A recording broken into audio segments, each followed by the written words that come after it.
आज का अपना टॉपिक है वर्ण व्यवस्था की विशेषताएं। ठीक है, वर्ण व्यवस्था की प्रमुख विशेषताएं। ठीक है, इसमें एक नंबर है,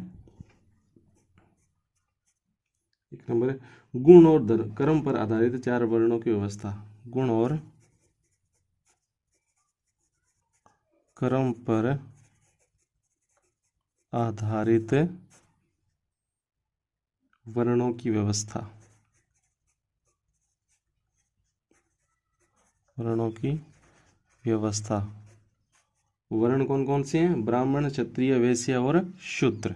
ठीक है, यानी इनके गुण पर आधारित है। इनकी जो विशेषताएं हैं वो किस प्रकार से है? ब्राह्मण के क्या गुण हैं, क्षत्रिय के क्या गुण हैं, शूद्र के क्या गुण हैं, वैश्य के क्या गुण हैं। ठीक है, गुणों के आधार पर है इनकी जो विशेषताएं हैं वो बताई गई है। ठीक है, गुणों के आधार पर इनकी जो विशेषताएं हैं वो बताई गई है। गुणों के आधार पर वर्ण 4 प्रकार के बताए गए हैं। वर्ण, गुण के आधार पर वर्ण कितने प्रकार के हैं? वर्ण 4 प्रकार के हैं। कौन कौन से हैं? ब्राह्मण,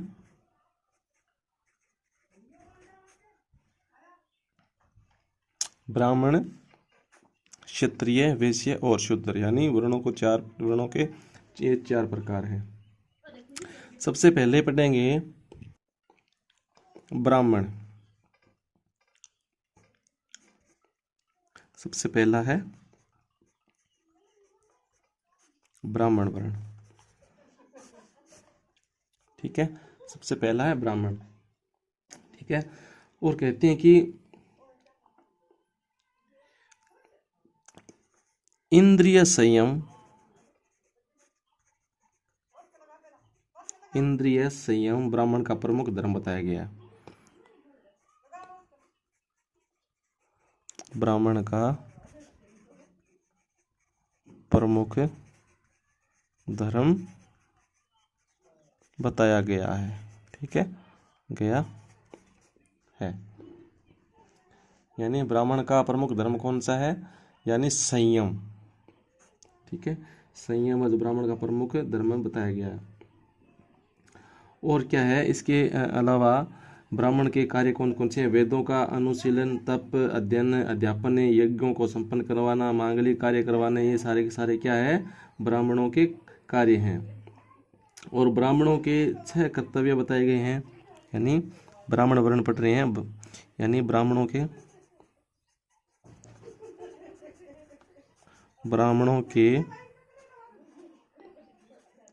6 कर्तव्य बताए गए हैं। कौन कौन से हैं? अध्ययन और अध्यापन, यानी अध्ययन करवाना, अध्यापन, ठीक है, यज्ञ करना,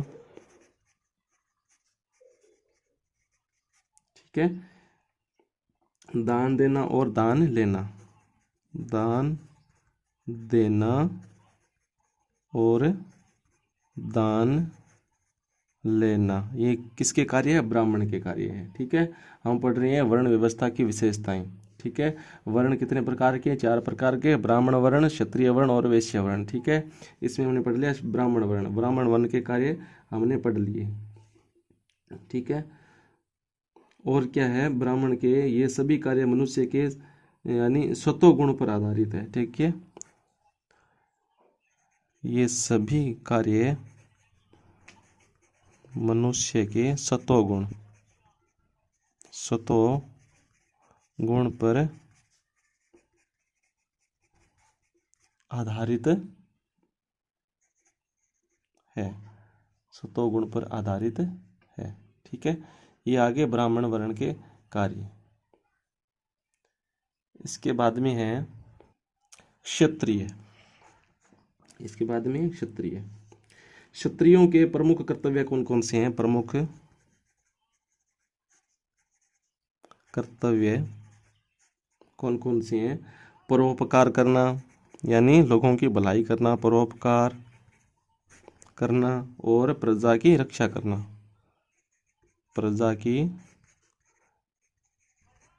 रक्षा करना, ये किसके कार्य हैं?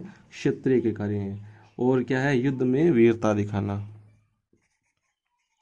युद्ध करना और युद्ध में वीरता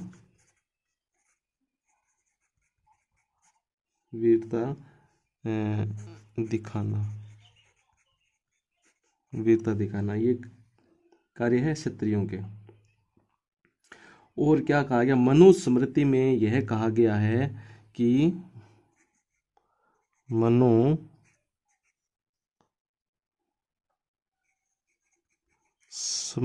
के अनुसार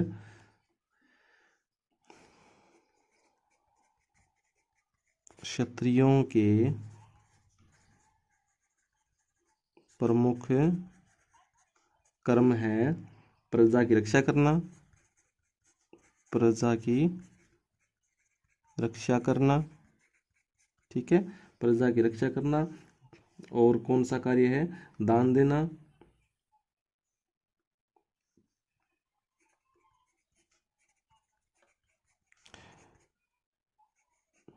यज्ञ करवाना, ठीक है, यज्ञ करवाना और अध्ययन करना, अध्ययन करना। ये किसके कार्य हैं? क्षत्रियों के कार्य है। ये सारे के सारे क्षत्रियों के कार्य हैं। और क्षत्रियों के 7 कर्तव्य भी बताए गए हैं। 7 क्षत्रियों के कर्तव्य हैं। कौन कौन से हैं वो? शूरवीरता, ठीक है,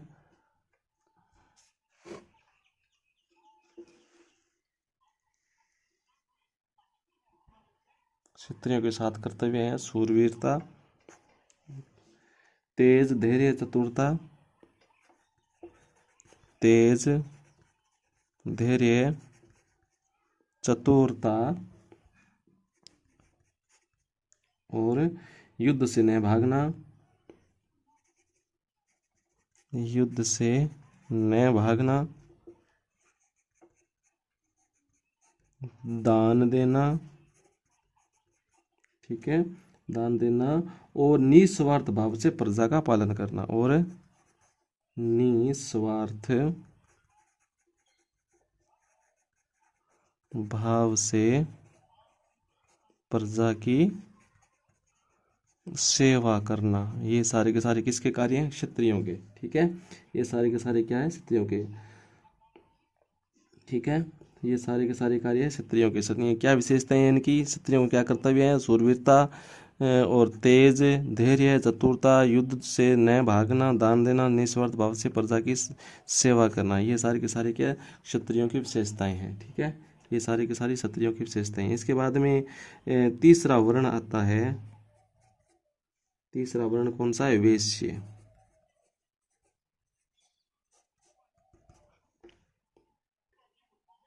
वैश्य की क्या विशेषता है? कि वैश्यों का प्रमुख धर्म है, यानी वैश्यों का प्रमुख धर्म है समाज के भरण पोषण का दायित्व निभाना, समाज के भरण पोषण का दायित्व निभाना। ये किसका कार्य है? ये वैश्य की विशेषता है, ठीक है, ये किसकी विशेषता? ये वैश्य की विशेषता है। और क्या करते हैं ये वैश्य लोग? यानी ऐसा करके समाज के अस्तित्व को बनाए रखते हैं और अपनी अहम भूमिका जो निभाते हैं। और क्या कहा गया कि महाभारत में वैश्य के लिए स्पष्ट वर्ण यानी स्पष्ट रूप से लिखा गया है कि वैश्य वे हैं जो वेदों के अध्ययन से संपन्न होकर व्यापार, पशुपालन एवं कृषि कार्य से अन्न आदि का संग्रह करने में रुचि रखते हों, ठीक है। वैश्य किसे कहते हैं? वैश्य वो है जो, इसका उल्लेख महाभारत में मिलता है, यानी जो वेदों के अध्ययन से संपन्न होकर के व्यापार करते हैं, पशुपालन करते हैं, कृषि करते हैं, अन्न को पैदा करते हैं, ठीक है। वैश्यों को धन संग्रह के लिए उचित साधन अपनाने चाहिए, ठीक है, ठीक है। वैश्यों की विशेषताएं कौन कौन सी हैं? ठीक है। महाभारत में उदाहरण के रूप में महाभारत में यह लिखा गया है कि वैश्य वे हैं जो वेदों के अध्ययन से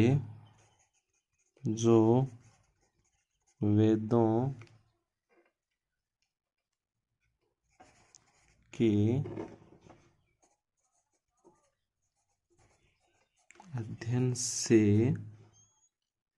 वेदों के अध्ययन से संपन्न होकर, यानी वेदों का अध्ययन करके, ठीक है, वेदों के अध्ययन संपन्न होकर व्यापार करते हैं, ठीक है, पशुपालन करते हैं, और कृषि कार्य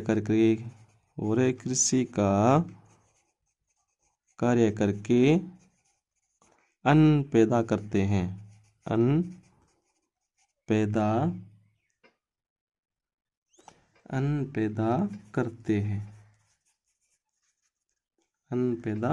करते हैं, ठीक है।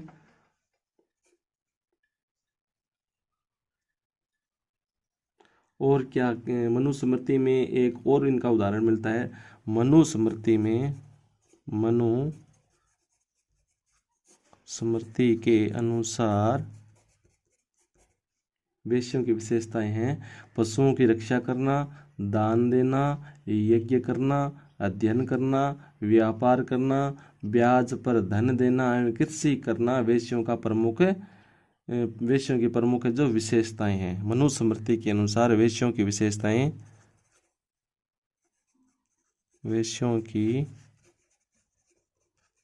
विशेषताएं कौन कौन सी हैं, यानी पशुओं की रक्षा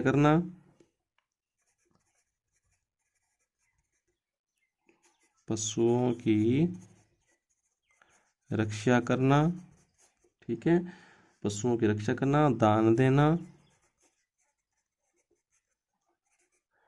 यज्ञ करना और व्यापार करना, ठीक है, व्यापार करना, ब्याज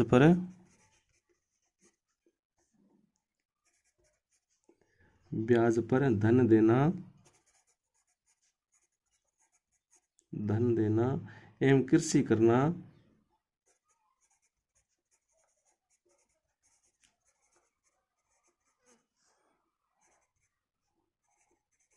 वेश्यों की विशेषताएं हैं, ठीक है, वेश्यों की विशेषताएं हैं, ठीक है। इसके बाद में आ गया शूद्र, चौथा है वर्ण है शूद्र। शूद्र की क्या विशेषता है, ठीक है, चौथा वर्ण आ गया शूद्र यानी जिसके अंदर जो अनुसूचित जाति जनजाति है ना, वो जो जिन्हें हरिजन कहते हैं, ठीक है, जिन्हें हरिजन कहते हैं। यानी शूद्र की विशेषता क्या है कि ये शूद्र जो लोग हैं वो क्या करते हैं, यानी ब्राह्मण वर्ण, वैश्य वर्ण और क्षत्रिय वर्ण, इन तीनों वर्णों की क्या करते हैं, ये सेवा करते हैं, ठीक है। शूद्र क्या करते हैं, शूद्र तीनों वर्णों की सेवा का कार्य करते हैं, ठीक है, सेवा का कार्य करते हैं।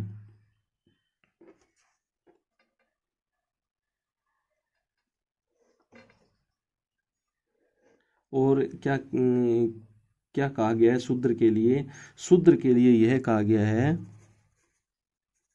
शूद्र के लिए यह कहा गया है कि, क्या कहा गया है, शूद्र के लिए यह कहा गया है कि शूद्र को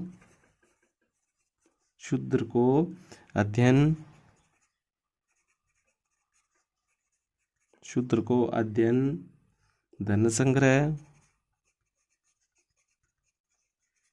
ठीक है, और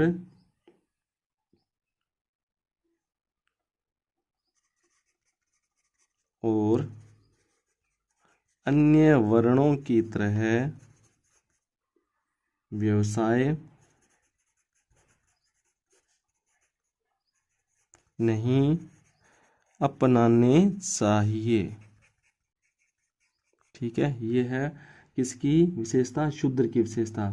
और क्या है? शूद्र अपने स्वामी की निस्वार्थ भाव से सेवा करे तथा वह उसकी संपत्ति को किसी भी प्रकार कोई भी प्रकार से किसी भी प्रकार से नुकसान न पहुंचाए और न ही किसी प्रकार से नुकसान होने दें। ठीक है, यानी कुल मिलाकर यह कह सकते हैं कि शूद्र का कार्य यानी निस्वार्थ भाव से उपयुक्त तीनों वर्णों की सेवा करना है, यानी ब्राह्मण वर्ण की, क्षत्रिय वर्ण की और वैश्य वर्ण की। यानी शूद्र का क्या कार्य है? शूद्र की विशेषता क्या है कि शूद्र यानी जो शूद्र है वो उपयुक्त तीनों वर्णों की सेवा करेंगे और किसी प्रकार का कोई व्यवसाय नहीं अपनाएंगे। ठीक है, किसी प्रकार का अध्ययन नहीं करेंगे, किसी प्रकार से कोई धन का संग्रह नहीं करेंगे, व्यवसाय नहीं अपनाएंगे और क्या करेंगे? निस्वार्थ भाव से उपयुक्त तीनों वर्णों की क्या करेंगे? सेवाएं करेंगे। ठीक है, ये है वर्ण व्यवस्था की विशेषताएं। यानी वर्ण की व्यवस्था की विशेषताएं हमने 1 नंबर वर्ण व्यवस्था की विशेषताएं पढ़ी है, यानी गुण और कर्म पर आधारित 4 वर्णों की व्यवस्था। ठीक है, इसके अंदर है ब्राह्मण, क्षत्रिय, वैश्य और शूद्र। ठीक है, अगला अपना पॉइंट है श्रम विभाजन पर आधारित विशेषताएं। ठीक है, दूसरा है अपना श्रम विभाजन पर आधारित विशेषता। ठीक है, श्रम विभाजन पर आधारित विशेषता, इसके बारे में हम अगली वीडियो में पढ़ेंगे। ठीक है, तब तक के लिए सभी का बहुत बहुत धन्यवाद।